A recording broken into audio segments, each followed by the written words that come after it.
Masak tumis genjer ala Pak Mantri neng omah. Halo guys, dino iki aku arep masak genjer neng. Mari ngono iki genjere wis tak pitil-pitili, tinggal nyiapne bumbu-bumbune. Nah, neng kene genjere kan wis tak cuci, engko tinggal ngelupi tok. Nah, neng kene enek bumbu-bumbune. Mari ngono neng kene enek bumbune bawang, brambang, lombok, terus lombok. Lah neng kene kan arep tak cuci, tapi neng kene iki tak pilihin dhisik, mbokane enek sing elek kan.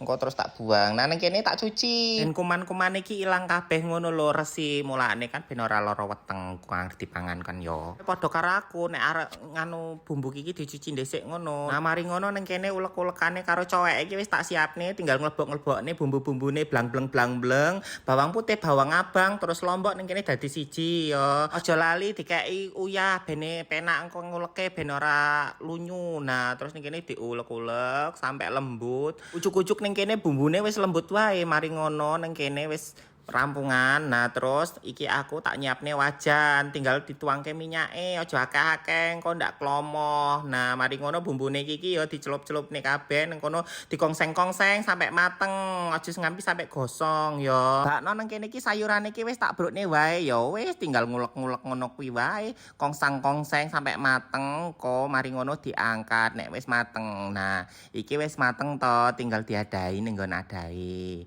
Ya, engko mari ngono tinggal nyuci piring. Lah bakno ning kene iki sayuranku wis mateng wae. Ya Allah kok cepet banget aku masak dino iki ya. Mari ngono ya wis lah aku sampai semene wae ya. Dadah.